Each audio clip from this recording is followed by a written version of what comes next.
Buenos días, Gabriel, Clara de Uruguay, José, María Inés, Alberto, en cuarentena con Mirta, pero ya en Córdoba. ¿Cómo están ustedes? Un cordial saludo. Mientras esperamos que llegue o se sume gente que desea hacerlo, hoy domingo, domingo de Pascua, felices Pascuas para los que sean creyentes, ya sean judíos o cristianos, católicos también por supuesto. Juan Carlos, ¿qué tal? Sole, Elsa, ¿qué tal? Bueno, les agradezco las preguntas o los comentarios o las reflexiones que me han hecho llegar para hoy día domingo podamos entre todos salvar algunas cuestiones que tengan que ver con algunos pareceres, algunas dudas que hayan quedado, gracias a la gente de Río Cuarto y la zona. Hola Gusti, ¿qué tal? Bueno, entonces vamos en un ratito a poder ir respondiendo a algunas de las preguntas. Tengo aquí ya varias anotadas y por favor les ruego que si me olvido, ¿qué tal Fer, Richie, Sandra? Que si me olvido de alguna, por favor les ruego que la escriban allí donde están. Elsa, quédate tranquila que ya he anotado la tuya, que la verdad son varias, pero están muy buenas. Ahí está mi mujer, Alejandra. ¿Cómo anda? Día tan nublado. ¿Cómo anda ella? Juan Andrés. Adriana, compañera del secundario, del Manuel Belgrano. Primera promoción del plan nuevo, una antigüedad, la verdad que...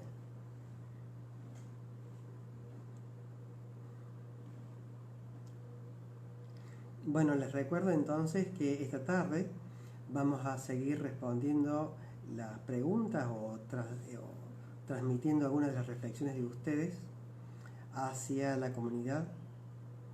Justamente, Juan Carlos, íbamos a hablar de eso, ampliar la indefensión aprendida y la valoración del self. Mónica también está por allí. María.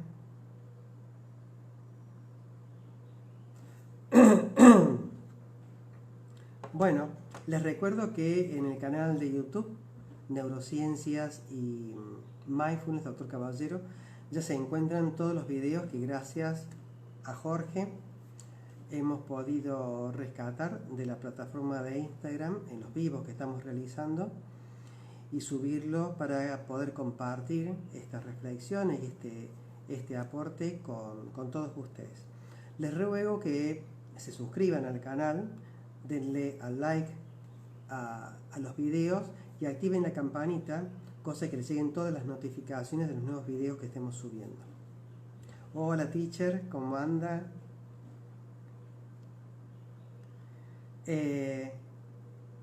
Teacher, yo no me acuerdo si había quedado alguna pregunta tuya en el tintero. Si vos puedes transcribírmela, porque no me acuerdo, si no yo voy a tratar de buscarla, voy a anotar aquí para la tarde. Porque me parece que me habías hecho una ayer, una pregunta o una reflexión, pero no me acuerdo en este momento. Ya lo voy a buscar. Bueno, María Susana, Leandro, Ricardo será, Wadi, Gise de Chile,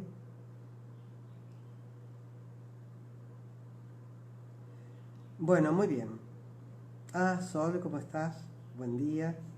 Gente de la zona sur se está llegando también. Gladys, Kiki, Ricardo, bueno, está bien, le pegué. Porque no veo bien, las fotitos son tan chiquititas que bueno, aún con lentes tampoco puedo ver adecuadamente.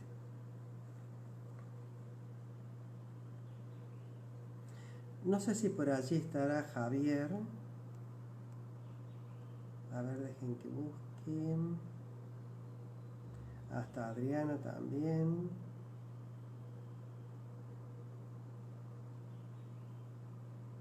Porque iba a responder algo específicamente para un amigo. Pero bueno, se ve que no ha podido llegarse todavía.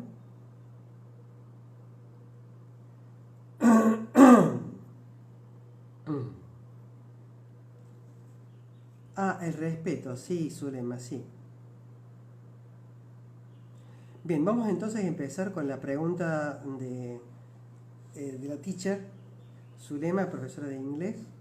Ella me había preguntado si podía ampliar el concepto de que el vínculo de sangre no implica o significa respeto. Por supuesto que no significa respeto el vínculo de sangre. Por supuesto que no significa respeto, ni muchísimo menos. Hay una relación asimétrica. Voy a bajar esto un poquito. Así. Hola, Clau. Hay una relación asimétrica entre padres e hijos, tíos, sobrinos, abuelos, nietos, abuelos. Bueno. Este tipo de asimetrías, en lo que se supone que es una familia normal, donde no hay un usufructo de la posición paterna o materna, ni hay usufructo de yo la criaturita bebé con respecto a sus padres, que todavía lo tienen que seguir bancando. Si hay una relación de respeto, por supuesto que si hay una relación de no abuso. Lo pongamos en estos términos. ¿Cuándo uno debe respetar la relación paterno-filial? O filial-paterna, o fraterna. Cuando no hay una posición de abuso o cuando no se ejerce daño. Si se ejerce daño o abuso, no hay por qué respetar ninguna relación paterno-filial ni fraterna. Si no lo tolero con un adulto, vecino cualquiera, no tengo por qué tolerarlo, más viniendo de alguien que por ser familia se supone que tiene que respetarnos. Hola, Javi, ya he anotado tu pregunta, así que después te paso algo al respecto. Entonces hablábamos, Javier, recién de que ¿cuándo debe ser respetado? Me preguntaba una teacher, Zulema, un teacher de inglés. ¿Cuándo debe ser respetada la relación paterno-filial o fraterna? Debe ser respetado en tanto y cuanto no haya abuso ni haya daño. En cuanto haya abuso o en cuanto haya daño, la relación no debe ser respetada ni tolerada. Decíamos que si esto no es tolerado con un vecino, menos aún con un padre, madre o hijo, que por la relación de parentesco tiene una mayor carga. Fíjense que en el Código Penal, vos matás a una persona, es un homicidio simple. Ahora, si matás a una persona, como puede ser tu pareja, o un padre, o una madre, o un hijo, es un homicidio calificado. Por lo tanto, el vínculo genera una mayor responsabilidad. Bueno, espero, Zulema, haber allanado esa duda. Hace unos años atrás, me acuerdo, alguien así me preguntaba respecto al padre. Era una paciente, una señora que era contadora, que ella no sentía ningún respeto al padre y se sentía culposa de no sentir ese respeto. Bueno, ahondando un poco en esto, resulta ser que el padre había abusado sexualmente de ella y de todas sus hermanas y de algún hermano. había el padre incurrido en violentar el vínculo, violentar la confianza, ser el que debía proveer amor y sin embargo abusaba sexualmente de los chicos, cuando eran chicos. Me acuerdo que esta mujer, cuando todo esto sale a la luz, a más o menos los 20, 22 años, 21 de las mujeres, le comentan esto a la madre, que el padre había abusado reiteradamente desde los 14 años en adelante de todas y de algunos de los varones. Presten atención a lo que dijo la madre. Ah, ¿y qué quieren que haga ahora? ¿Quieren que me quede sola? De terror. Bien, por supuesto que ese tipo de relaciones, lo mejor que pueden hacer es estar lo más lejos de esa persona. Lo más lejos. ¿Mm? Bueno, aquí Gisela dice, ¿cómo actuar de manera responsiva? Sí, había notado tu pregunta, Gise. ¿Cómo actuar de manera responsiva y no reactiva frente a conductas de confrontación o de tipo psicopáticas? Me acuerdo que habías puesto. Miren, si ustedes están en una relación con una persona que tiene rasgos importantes narcisistas, lo que mejor les puede pasar es estar lo más lejos de esa persona. Vamos a hablar un poco de lo que son los psicópatas y los narcisistas. Tanto el psicópata como el narcisista, cada uno tiene dos subcategorías. Una muy florida y otra mucho menos. ¿Cuál es la diferencia que hay entre el psicópata y el narcisista? El psicópata no reconoce lo que vos sientes. El narcisista sí reconoce lo que vos sientes, solo que no le importa. En este aspecto, el psicópata puede ser un poquito más dispensado porque él no reconoce la emoción que vos tienes. El narcisista perfectamente la reconoce, pero no le interesa, porque es más importante lo que él quiere hacer. Tanto el psicópata como el narcisista tienen conductas floridas. El típico psicópata florido, tipo Hannibal Lecter, asesinos seriales, bueno, ellos están todos en la cárcel, eso no hay problema. Pero después se llama serpientes que visten trajes, que son psicópatas sociales. A la política me remito, a las empresas, donde estas personas tienen o son psicópatas sociales o tienen rasgos de psicopatía que les hacen pisar la cabeza a todos y avanzan y llegan a puestos muy importantes, muy importantes. Luego de esto tenemos los narcisistas. A su vez hay de dos tipos. Uno grandilocuente, te das cuenta, yo gasto todo esto, ¿qué necesitas? Y los narcisistas están en búsqueda de aquellas personas altamente vulnerables y que tengan una percepción de sí muy pobre, baja autoestima. Entonces se vincula el narcisista con estas personas y, por supuesto, el narcisista va a hacer lo que le canta y esta persona, con tal de estar con este narcisista, porque encima se visten bien, huelen bien, son magníficos, bárbaros, famosos, lo que sea, prefieren dejar su bienestar psíquico para estar con estas personas y les cuesta muchísimo cortar el vínculo.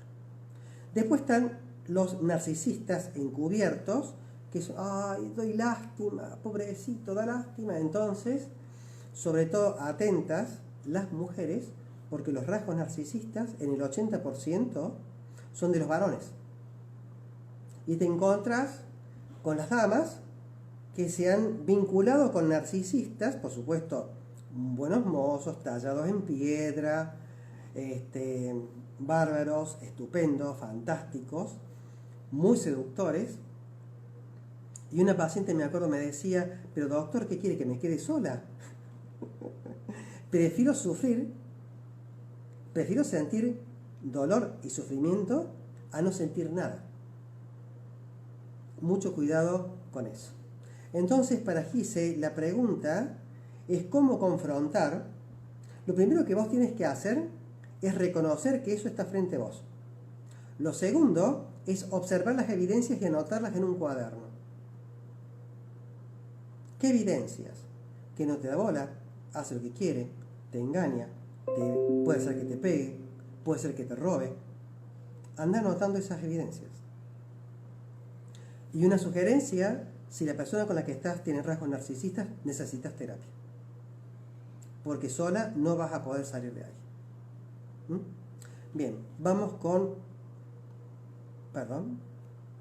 otra pregunta.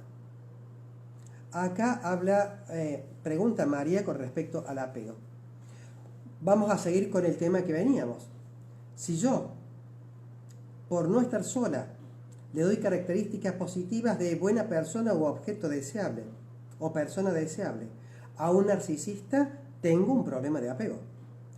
¿Cuál era el apego?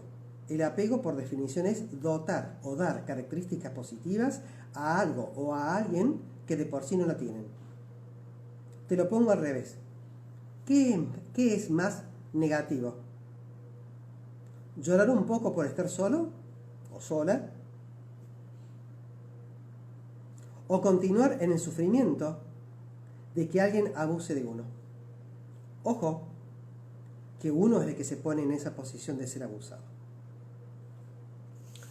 Bien, después dice aquí algunas preguntas que habían hecho. Bueno, responder y reaccionar frente a las conductas psicopáticas, lo vimos recién. Aquí habían preguntado con respecto al self.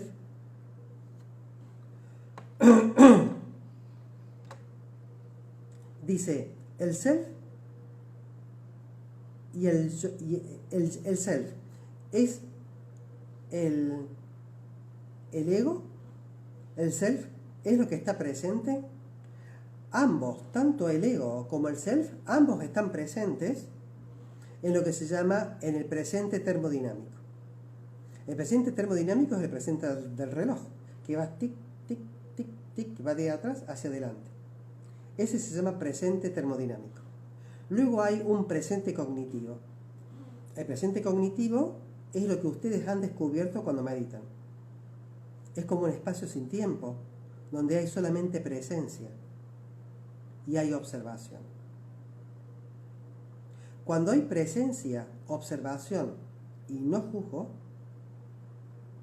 y no daño a otros, lo que se activa es el self.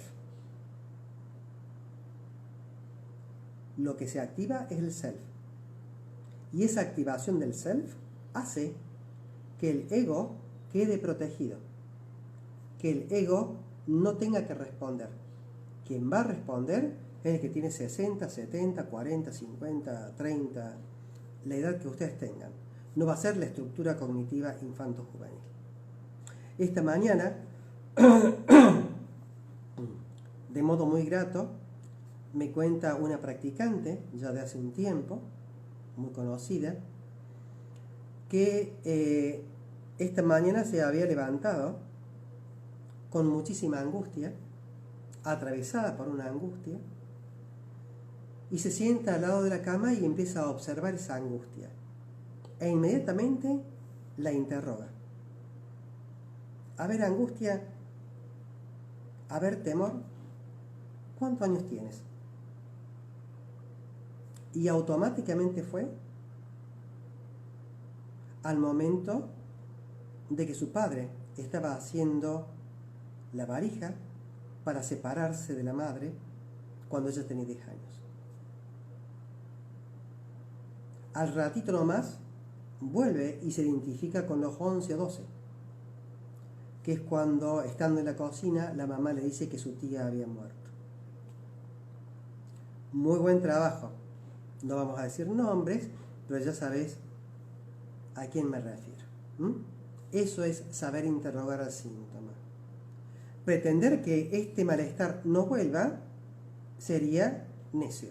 Es como pretender no formar saliva o que los riñones no filtren la sangre y formen orina. Lo que sucede es que al saber esto, va a volver esta angustia o este temor, pero lo va a hacer con menor intensidad. Y lo otro es que ya vamos a saber qué hacer cuando aparezca. El problema no es si aparece. El problema es qué iba a hacer yo cuando aparezca. Ahora, como yo ya sé qué hacer, lo puedo volver a realizar. Y por supuesto que su angustia y su temor duró apenas unos minutos. Antes hubiera estado todo el día con ese malestar. Eso es la práctica. Otra pregunta que hicieron: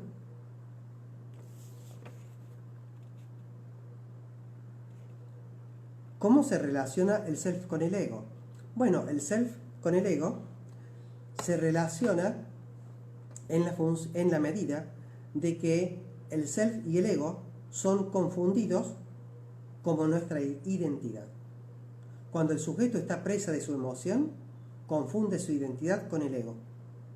Cuando el sujeto, cuando el practicante está atento y observa, no confunde el ego, lo protege. Lo protege desde una estructura mayor, una estructura más sólida desde el punto de vista cognitivo.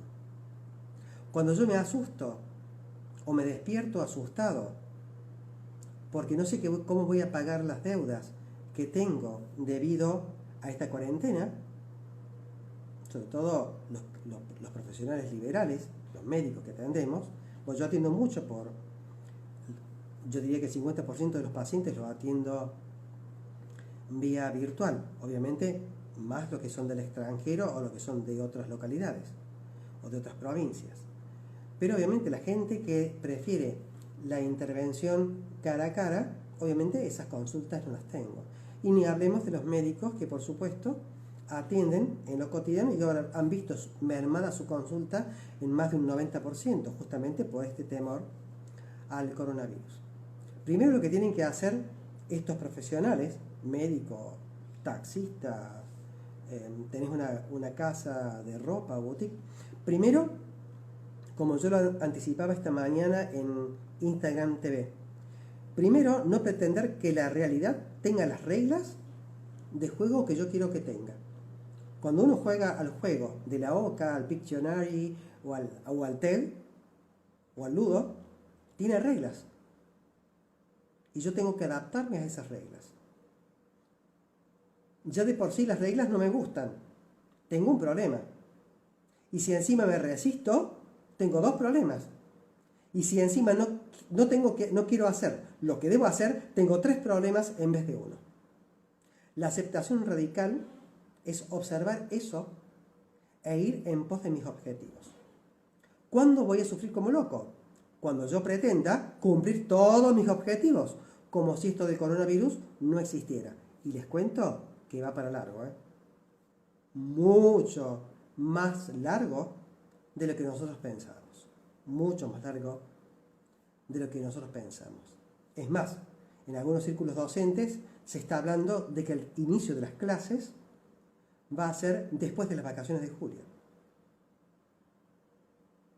Después de las vacaciones de julio. Así que vayan tomando nota y practicando la aceptación radical.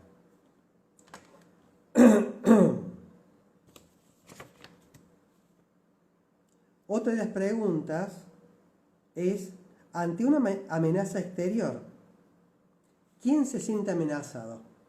Depende. Puede ser que la percepción, ¿se acuerdan del triángulo del temor?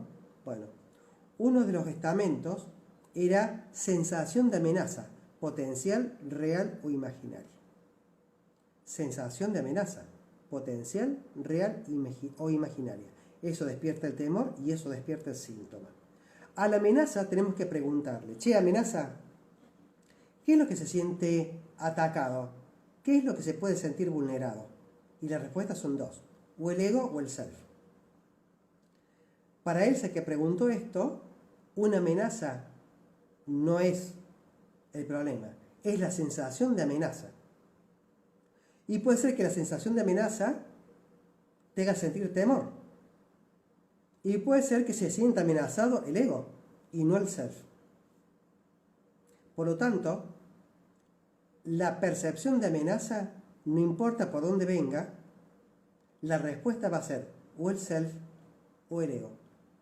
Debemos estar atentos, porque si es el ego, eso podemos desandarlo. Y si es el self, eso debemos protegerlo y cuidarlo. ¿Cómo protegemos al self? Haciendo que el self avance sobre el ego para protegerlo. Esta mañana, esta amiga practicante me contaba de que se había despertado con esta sensación de ahogo y de temor. Cuando se da cuenta que la edad cronológica tenía que ver con los 10 años o los 12, ella empieza a dialogar consigo y se dice, quédate tranquila, descansa, yo me hago cargo. Yo tengo ahora 50, creo que esta chica tiene 40 años, yo tengo ahora 40 años, yo me hago cargo de este malestar. Vos descansa, ya bastante hiciste. Ese es el modo, desde el self, cuidar al ego. Al ego no hay que destruirlo.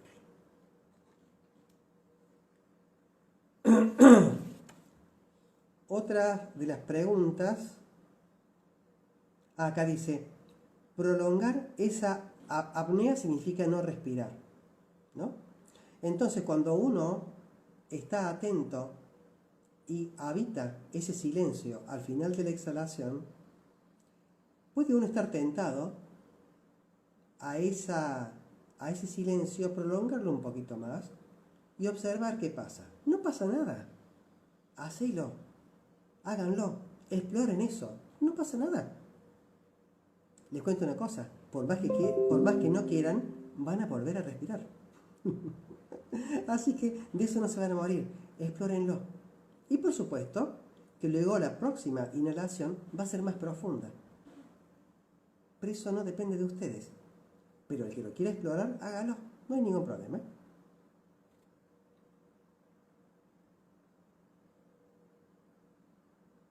Acá dice, otra de las preguntas, lo económico me angustia. Por supuesto que lo económico angustia. ¿Sí? Pero no es lo económico lo que me angustia. Yo me angustio cuando me pongo a pensar en lo económico. ¿Cómo es? Lo económico no es que me angustia. La angustia no viene de afuera. La angustia viene por una valoración que yo hago de un pensamiento automático que ha surgido como por ejemplo el contexto económico. Esto no viene cargado, ni viene con un sistema endocrino, ni un eje hipotálamo hipófiso suprarrenal. Un pensamiento automático viene carente de sistema endocrino. Cuando yo observo este pensamiento, me doy cuenta que está, hablamos de pensamiento racimo. Luego el otro pensamiento es, cualquiera que estuviese en mi situación, pensaría y sentiría esto. Y el otro pensamiento, ¿cuál es? Simplemente el soltar. ¿Pero qué hacemos? Nos quedamos enganchados y pensamos sobre lo pensado, pensamos sobre lo pensado. Cuando nos ponemos a pensar sobre lo pensado, automáticamente se va a disparar el eje hipotálamo hipófiso suprarrenal y va a liberar adrenalina y sobre todo cortisol, con su alta potencialidad inflamatoria. Entonces, la práctica es observar, ver que lo real se impone, la realidad, la vida es un juego.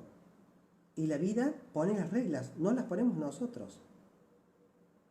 Y tenemos que adaptarnos.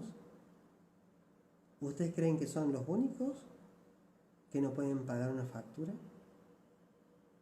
¿Que están acuciados por lo económico? ¿O creen que esto forma parte de la humanidad compartida? Somos aproximadamente, más o menos, unos 7.000 millones de habitantes. Fácilmente, más del 60%, mucho más del 60% de estos 7.000 millones están como ustedes o peor. Como ustedes, y les puedo asegurar que muchísimo peor. Muchísimo peor.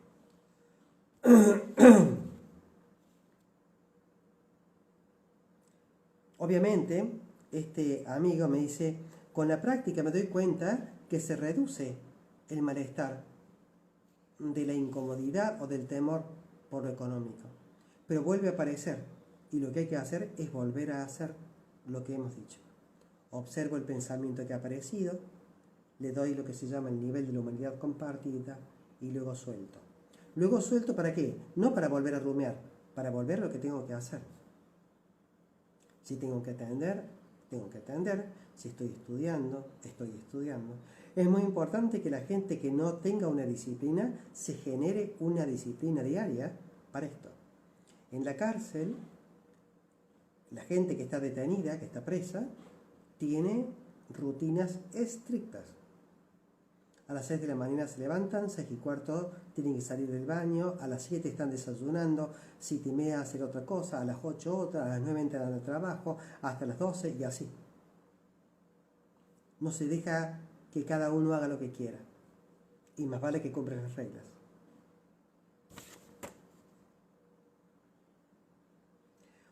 Y bueno, aquí me habían hecho una pregunta sobre el sexo y el budismo. El sexo y el budismo. El sexo que se tiene no es el mismo que se desea. Bien. Con respecto al sexo y el budismo,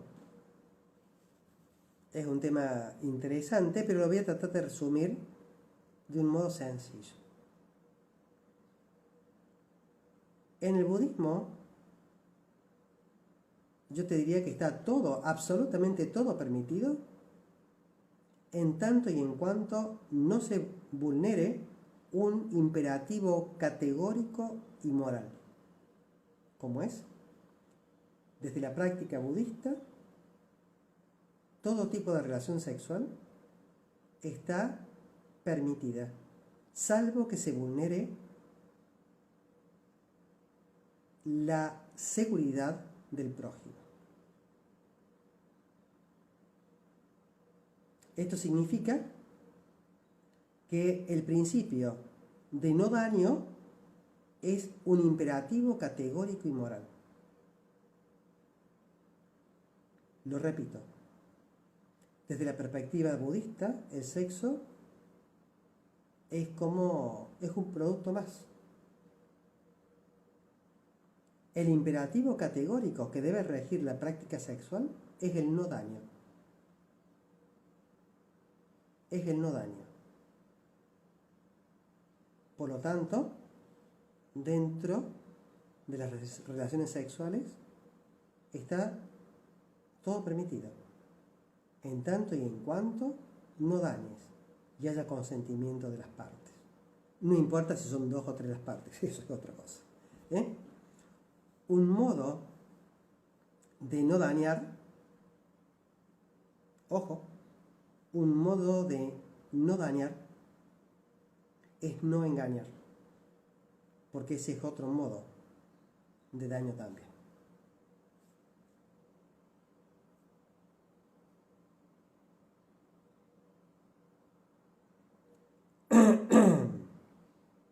Bueno, acá pregunta Adriana, ¿qué es el self? Pero creo que más o menos lo hemos dicho. El self, Adri, es lo que sos hoy vos como adulta. El self, Adri, es lo que hace que protejas a la estructura infantil que desea y muchas veces desea por vos.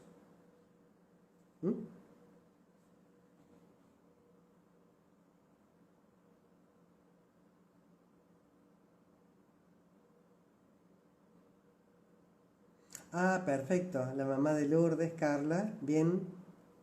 Ya me va quedando claro quién es quién. Saludo a La Rioja también y de Catamarca, de Santiago de Chile, de Uruguay, que nos están acompañando.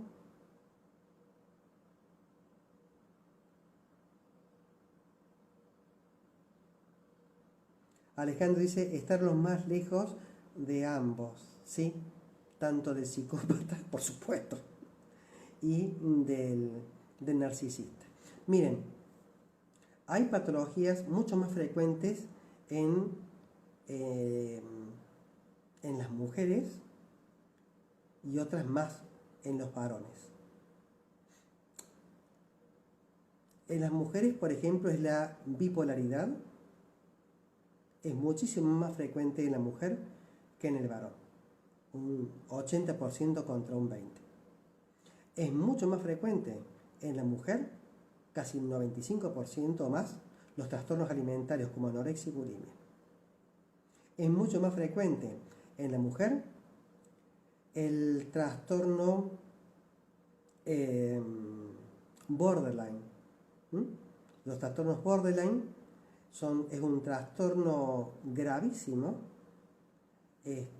dentro de la patología psiquiátrica y son los pacientes que más fácilmente van y cometen suicidio. En el varón es mucho más frecuente, 90-10, el narcisismo y la psicopatía.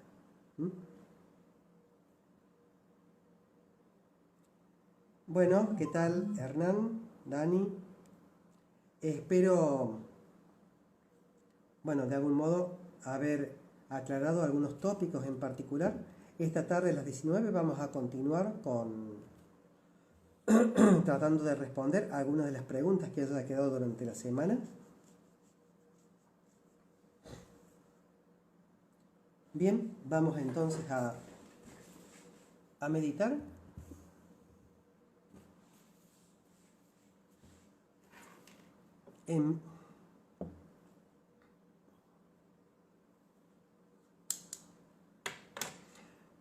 Nos ponemos en una posición digna.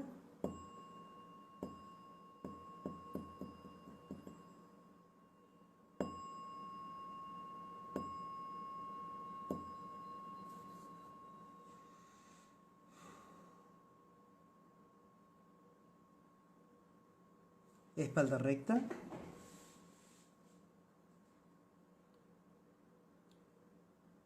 Plantas de los pies bien apoyadas en el piso. El que medite sentado en un almohadón. Perfecto. La práctica comienza con la observación, primero, de ese espacio de nada que ha quedado frente nuestro cuando cerramos los párpados. Ese espacio se llama conciencia. Sobre esta gran pantalla que llamamos conciencia es que se van a reflejar los pensamientos, los debería, los temores, las sensaciones corporales, las emociones.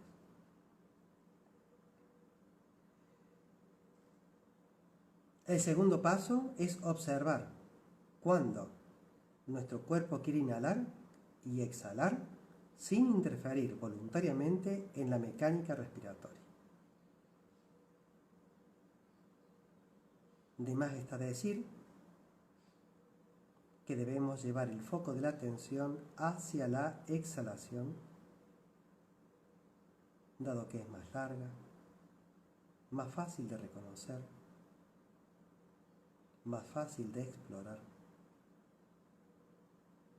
Y los que ya tengan un poco más de experiencia, ahonden en la observación de ese silencio que está al final de la exhalación, de la parte mecánica. Es un silencio que sobreviene luego de que hemos sacado todo el aire y hasta que aparece la próxima inhalación. El que desee puede tratar voluntariamente de profundizar y prolongar esa ausencia de respiración, los médicos llamamos apnea, habítenlo un poquito más, no pasa absolutamente nada.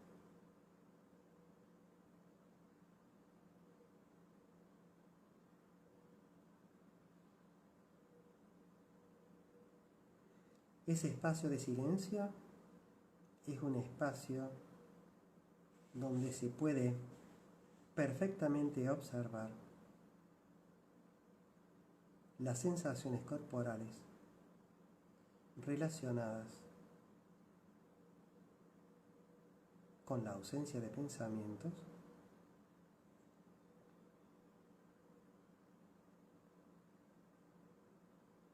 con la presencia como único habitante de ese momento de eternidad que está allí disponible para nosotros cada vez que cerremos los párpados.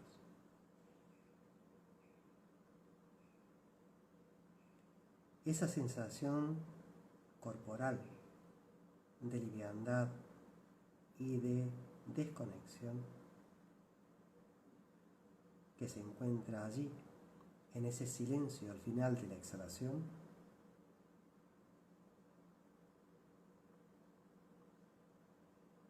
esa sensación es descrita en el budismo zen como tu verdadero rostro antes que tus padres naciesen. ¿Cuál es tu verdadero rostro antes que tus padres nacieran? Lo repito. ¿Cuál es tu verdadero rostro antes que tus padres nacieran? Tu verdadero rostro antes que tus padres naciesen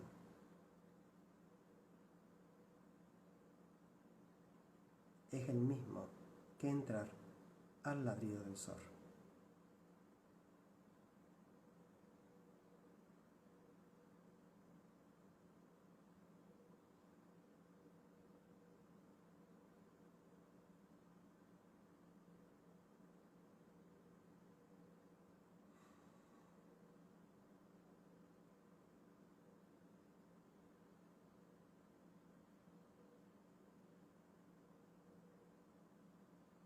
Entren allí, habiten ese espacio.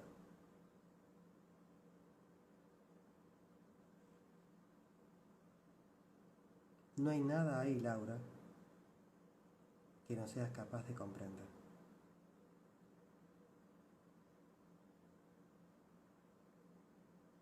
Avancé en el silencio.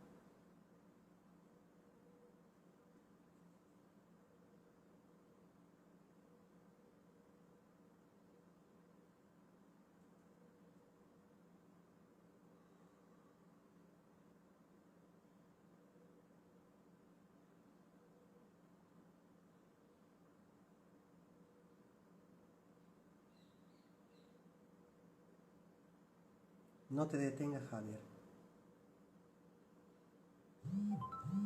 Ahí está la respuesta.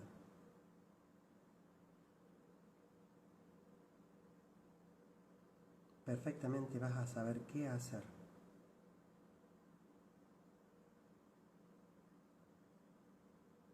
Cuida el silencio. Protege el silencio. Solta los pensamientos.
Inhalamos y exhalamos de modo imaginario, por supuesto, hacia y desde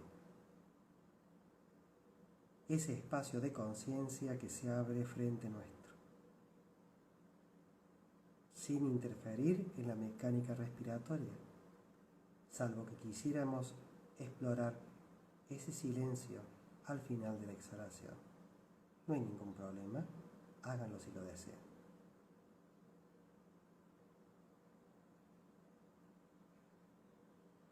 No crean en nada de lo que les digo. No crean en nada de lo que les digo. Experimenten si eso que les digo les sirve para la vida.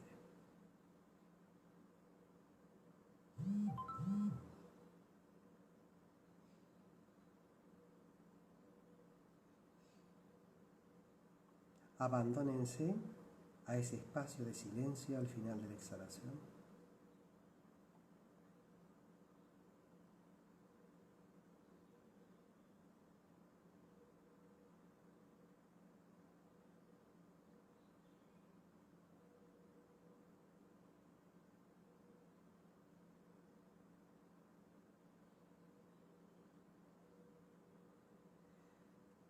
Si pretendemos poner nuestras reglas a la realidad, vamos a perder el juego, o nos vamos a perder en el juego.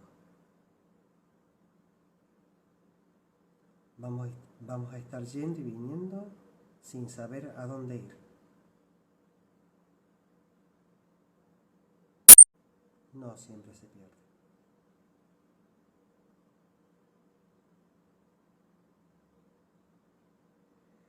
Para que esta realidad sea de este modo,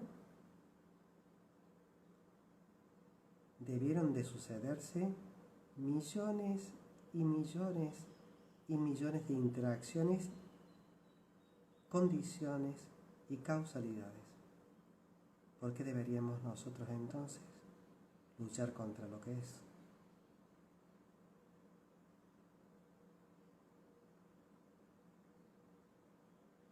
¿Por qué deberíamos hacerlo?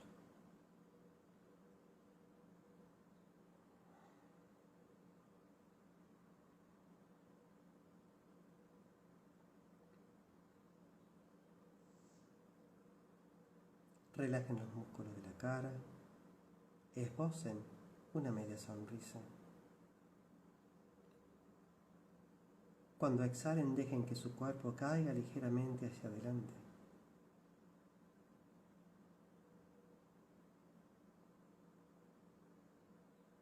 Y se ponga erguido con cada inhalación.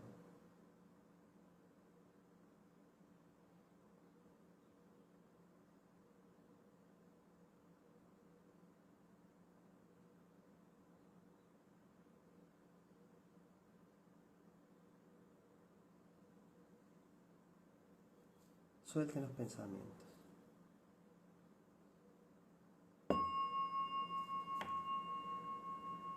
Nos vemos a la tarde, a las 7. El que desea hacer alguna pregunta, vaya haciendo pasar, ya sea por WhatsApp o por Instagram. Felices Pacos a todos.